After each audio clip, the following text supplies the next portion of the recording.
Boa noite a todos. Meu nome é Pedro, faço parte do grupo junto com o Guilherme Avelar e com o Guilherme Jaquinto. E na disciplina de CPI a gente escolheu desenvolver o nosso projeto sobre o rotor duplo, que é uma planta presente no Laboratório de Controle e Automação. Bom, inicialmente o grupo tomou como primeiros passos a compreensão do funcionamento da unidade do TRMS, que é a estrutura do rotor duplo. Então, basicamente, compreendendo como era a dinâmica da planta e as forças que regiam o seu comportamento, isso nos levou a um primeiro passo, tanto de analisar a modelagem, quanto para seguir com os seus projetos de controle. Então, inicialmente, a gente identificou os parâmetros primeiros que regiam o comportamento da planta, quais eram as variáveis, a conexão do sistema com o seu rotor principal e seu rotor de cauda, e a partir disso, fomos analisando os processos para seguir com dois modelos possíveis aqui para essa planta. Primeiramente, seguimos por uma modelagem fenomenológica, em que utilizamos parâmetros dados pelo próprio fabricante para poder identificar como era o comportamento do rotor, considerando as equações de torque e força em cada um dos pontos. E, em um segundo momento, partimos também para a modelagem do tipo caixa preta, em que aplicamos um sinal de entrada tanto no rotor principal quanto no rotor de cauda para identificar o comportamento por cada uma das entradas. Feito isso, no ângulo de pitch, oferecemos um sinal do tipo PRBS, uma soma de senoides, para identificar o comportamento na saída, aplicando-se somente uma entrada em pitch e travando a oscilação no outro ângulo. O mesmo foi feito para a identificação do IO, em que aplicamos o sinal e identificamos o comportamento na saída para uma soma de senoides. E, em seguida, utilizamos como último passo a identificação da influência cruzada do pitch no IO, ou seja, ao dar uma entrada no rotor de pitch, como isso afetava a cauda. E isso a gente viu que é um sinal relevante também e vamos precisar para projetar um desacoplador. Por fim, aplicamos também uma entrada no rotor de cauda para ver como ela afetava o rotor principal. A gente identificou, pelos valores pequenos de amplitude que se pode observar na imagem, que não havia influência significativa do ângulo de pitch no IO ao aplicar uma entrada somente em um deles. Dessa forma, a gente optou por seguir por um projeto simplificado, em que a gente ignorava a influência do IO no pitch e só projetava um desacoplador do pitch para o IO. Então, o grupo identificou essa influência diferente da planta para poder utilizar isso no projeto e, feito todas essas identificações e escolhendo o que nós vamos projetar só um desacoplador, utilizamos a ferramenta do System Identification Tool para, por meio de uma regressão, identificar a fonte de transferência que tem o melhor fit aos nossos dados, e aí obtemos instruções de transferência. Uma da influência do pitch, uma da influência do IO, e outra da influência cruzada do pitch no IO, em que será utilizado para projetar o desacoplador e as demais para o projeto controlador, como vamos observar mais à frente. Bem, partindo para os projetos dos controladores P&D, nós inicialmente desenvolvemos um P&D para pitch, para I/O, e um controlador de desacoplamento de pitch em O. Então, iniciamos o projeto dos controladores P&D, ambos por meio da técnica de alocação de polos, visto em aula, e inicialmente obtemos a resposta em malha aberta da planta real. E nela obtemos um overshoot de 78%, um tempo de 5% de acomodação de aproximadamente 24 segundos, uma resposta bastante oscilatória e um não segmento de referência.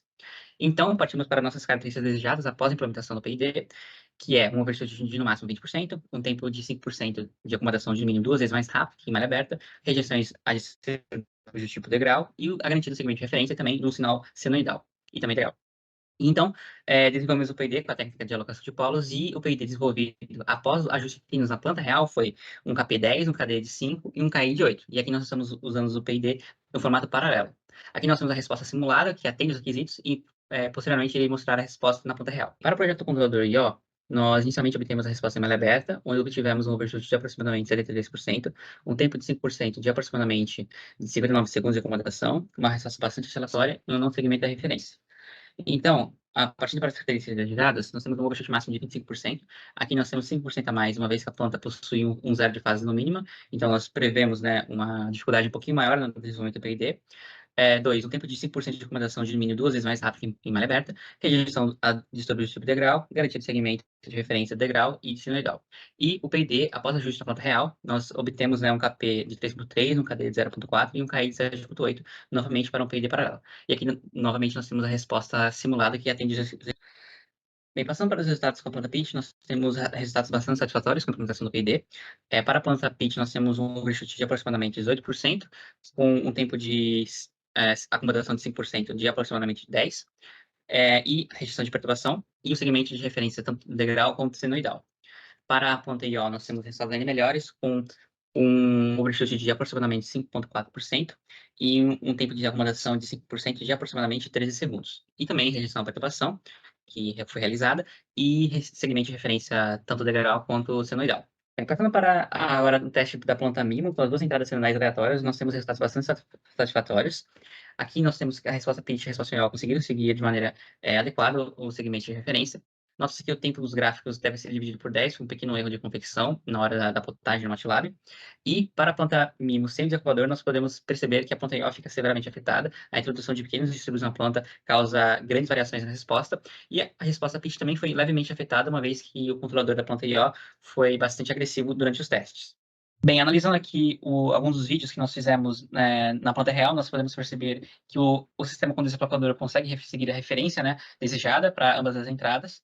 E aqui um leve distúrbio no sistema não causou significantes alterações na resposta, como nós podemos ver nos vídeos. O sistema segue seguindo a referência normal. Escolhemos o LQR como um estudo de alternativa ao controle PID, já que possui características diferentes das estudadas na disciplina e também com o objetivo de comparar essas duas possibilidades para o problema específico do rotor duplo. O controle linear quadrático é uma abordagem sofisticada, usada para projetar controladores ótimos em sistemas dinâmicos lineares. O cerne dessa técnica é a minimização de uma função de custo quadrática, incorporando ponderações para estados e entradas. Esta abordagem visa não apenas controlar o sistema, mas fazê-lo de maneira otimizada, considerando as características específicas e importâncias relativas dos estados e entradas. Para aplicar o LQR na prática, começamos transformando a matriz de transferência da planta para a forma de espaço de estados. Isso é essencial para integrar as características dinâmicas do nosso sistema no modelo de controle. A nossa matriz de transferência foi derivada da identificação da planta real, obtida no laboratório, e explicada nas sessões anteriores do relatório, de forma a se aproximar da melhor forma do desafio real. Lembrando que um de seus valores é zero, já que a ação cruzada de O para pitch pode ser desconsiderada. Ao escolher as matrizes de ponderação Q e R, estamos atribuindo importâncias relativas aos diferentes estados e às entradas do sistema. Isso nos permite personalizar o controle para atender aos requisitos específicos do sistema e às metas de desempenho desejadas. Atribuímos na matriz Q maior importância para os estados relativos à posição de pitch e O, além de atribuir uma importância neutra aos estados de aceleração, também de pitch e O. Para os estados relativos ao acoplamento entre as variáveis, atribuímos um valor bem baixo, de forma que não interferisse negativamente no resultado final. Já para R, o valor escolhido foi muito baseado em testes, nos quais percebemos que valores altos para a entrada de pitch não funcionavam muito bem, pois a resposta ficava muito agressiva. Já o mesmo acontecia para o IO, podendo ter um valor mais elevado. No coração do LQR está a solução da equação de Riccati, que leva à matriz de ganho do controlador, K. Essa matriz é crucial, pois define a relação entre os estados do sistema e as ações de controle necessárias para otimizar a função de custo. Primeiro, isolamos a matriz S utilizando manipulação algébrica, obtendo alguns resultados possíveis. Depois, substituímos cada um desses valores para encontrar os possíveis valores de K, escolhendo aquele que no final nos retornava um sistema de polos estáveis. Porém, apenas com essa solução padrão, apenas a regulagem foi atingida, mas não o segmento à referência. Portanto, foi adicionado um ganho N-bar antes da realimentação, para garantir que o erro de estado estacionário seja nulo. Isso é particularmente crucial em aplicações práticas, onde o sistema deve seguir as referências de forma precisa. Para a resposta ao degrau, obtivemos resultados extremamente satisfatórios para o pitch, com um tempo de 5% de aproximadamente 1,6 segundos e nenhum sobressinal. Já para o IO, houve um atraso de 1,4 segundos, que resultou em um tempo de 5% de aproximadamente 4,7 segundos. Também houve sobressinal de 5%. Fatos que, apesar de não tão positivos, estão dentro dos parâmetros aceitáveis para o sistema e não teriam prejuízo tão grande na prática. Para a resposta à soma de senoides, o segmento à referência foi praticamente perfeito para o pitch, mas para o IO, o mesmo atraso de antes foi notado, mas o sinal não se descolou muito da curva de referência.